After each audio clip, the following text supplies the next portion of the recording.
Well, hello model car fans. Welcome to the Muscle Car Modeler. This is Ral, and here I'm getting back to working on my Road Runner here, the 69 Road Runner A12 package car, the 446 pack. And this is the one that's a mixture of many parts. It's a Johan body, Model Haas interior, Model Haas hood, and it's got the AMT chassis on it. And if you remember when I showed you as a stalled project that I was having a lot of fit problems, and mainly with the glass and the dash and getting the interior, the chassis up and forward, and so I was trying to get this to move forward, and I pretty much got that, and getting the chassis to sit and getting the dash to sit under, not push it up, and it's pretty much getting there. So and getting the hood fitted, I had some other issues, so I'm checking fit on everything again, and so I'll start taking it apart here and showing you what I've done. And also the taillights too. I made sure the lenses fit. They're just sitting in place right now. And sanded and marked the taillights. I actually marked them right and left. So here's the right side. Put the lens down. And make sure these fit. Take the left one out. So this one's marked left. And I marked it on the outside too. And they're resin copies, and I had some and I lost them, had them chromed. They're in here somewhere, but I have no idea. But these are another set of resin ones that I had made. Mark Nellis made these for me, so they're now fitted and in there, so I'm pretty happy with the way they fit. So one of the things that I didn't check the fit on these before, so I made sure they fit now.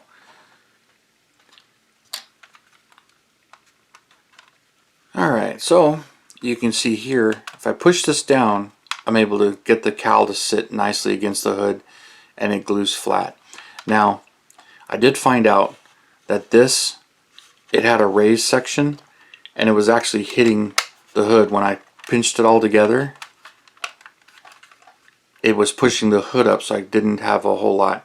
And I still need to clearance it a little bit more, but I think I'm going to have to sand the bottom side of the hood, because it's still doing it, but it's not near as bad. So I still got a little bit of work to do, but I think I'm going to actually sand the bottom side of the hood here, just thin it up a little bit, and that'll help. But I thinned that down, and you can see I still need to clean it up, but that's all fitting. Pretty happy with the way that's fitting right now, and hopefully nothing moves during final assembly, because I've taken this thing apart lots of times. And so the chassis, I'm going to strip the chassis, paint that again, clean up the body. There's a lot of flash, but all of my scratches are right on the rockers here and on the underside. So, but because I've taken this apart so many times. So here's the interior tub, and here's the underside of the hood and inside of the body.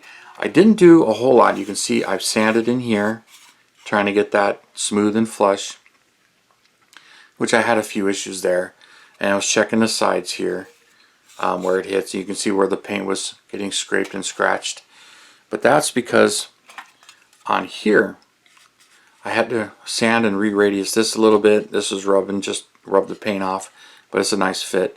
But here on both sides I had to recontour this a little bit to fit the Johan body much better.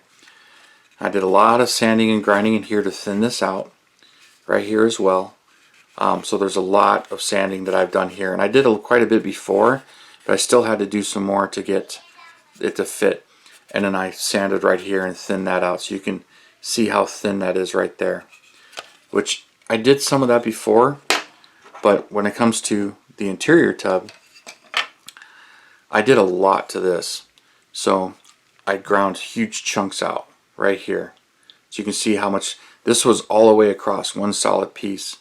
But my problem was it wasn't sitting there, so I needed to move the interior back so I can get this to move forward. So I did all of that and got that moved forward, and then I had to trim all in here, and I cleaned the tunnel up, but I had to deepen the tunnel even more here to clear right in here to get it to sit more flat, because right in here it was pushing the chassis down and creating the gap there as well. So once I started to get the dash to fit, and I was putting this back in, I was finding that it was still pushing the chassis down, and it was in here was where it was doing it. So a lot of grinding here, shaping and grinding that, thinning this out and reshaping this, making sure I got plenty of clearance, and then trimming right around here for the dash. Now on the dash,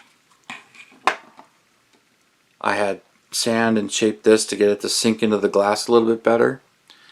So all of this got sanded, but then I still had to notch it a little bit right here and there to get it to sit a little farther down. So it's going down now.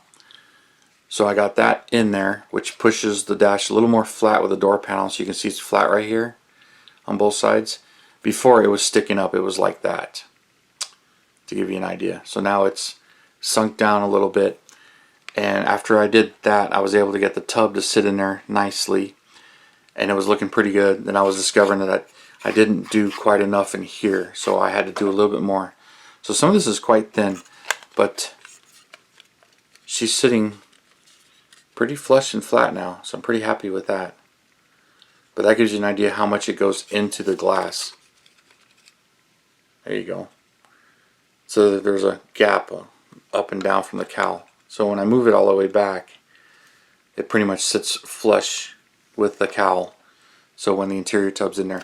So I'm pretty happy with the way it's fitting now, and hopefully no more surprises show up.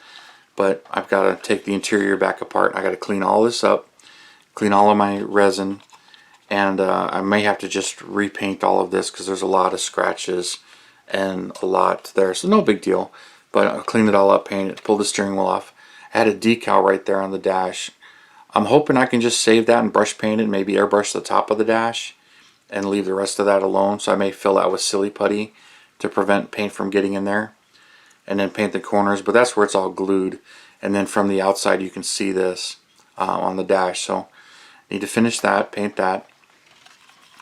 And then here you can clearly see where I sanded the top here and really flattened it, but I ended up getting over here because this side was lower, so I had to sand that to help that come up. So that's sanded, and that's all sanded, and plenty of work to do there. So unfortunately I'm just gonna strip the entire chassis, prime it, and start over, because I don't think I primed this, because when I sanded it, it's just green right on top of the plastic. So no real primer on this, and the paint's kind of thin anyway.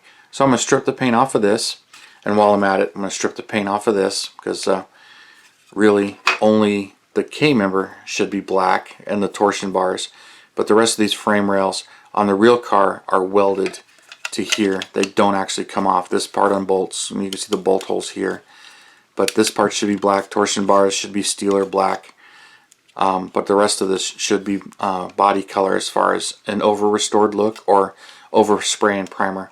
But I kind of like the over restored look, so the whole underside of this is going to be painted, especially when it's this nice of a chassis. But the whole underside of this is going to be painted like this, but clean it up, get another layer of paint on it, and she's going to be looking really good. So I feel like I'm finally getting somewhere, because I really fought with fitting these pieces, and I would get frustrated and throw it back in the box, and it's like, all right, I'll get back to it sooner or later. But it had been years. So 2014 is when this rebuild restoration project started, which I mentioned earlier in my previous video of this car. So that's where this is going, and I'll get all this done. So we'll get these two items stripped and primed and ready for paint, and I'll look this over for bodywork. I need to polish this glass, so there's a lot of scratches right here, but the glass is actually pretty nice, but just a lot of really light scratches. So I need to polish this glass, repaint the interior, redo the interior, because this, I did have this done at one point, but now with all the scratches and fingerprints and dust, it needs a really good wash. But I'll probably clean it all out and repaint that, and then work on the hood, the underside, just to get it to sit a little bit flatter. But thankfully this is not body color, this is semi-gloss black, so I can paint this later and don't have to actually match the paint on this. And then just check this over and some of the paint and body work on this, because there's already been a lot of body work to it. So just where the corners have been rubbed and the paint's been kind of rubbed off from all of the fitting and all in here, and I can see I did prime the body right here, but it just needs a little bit more cleanup. So I'll just clean this up, get it ready, and probably get a couple more coats of paint on it, and just get in here real heavy with the paint, and then do a couple of light coats on the outside to get this painted and ready to go, and get the decals on and some clear. But I'm pretty happy with the way she's fitting finally, and a little bit of frustration, but it goes along with kit bashing when you're making this many parts from that many kits fit. So I feel like I've turned the corner on this one, so I'm really happy with that. Especially since I had this one going on, the 72 Charger that's finishing up that kit bash also, and starting a couple more Mopars. So lots of Mopars on the channel at the moment, but and on my table. But stay tuned and watch, and keep an eye out for the progress on this one. So I appreciate the subs and the comments and everything. And you guys, you have a wonderful Saturday, and I'll see you next weekend.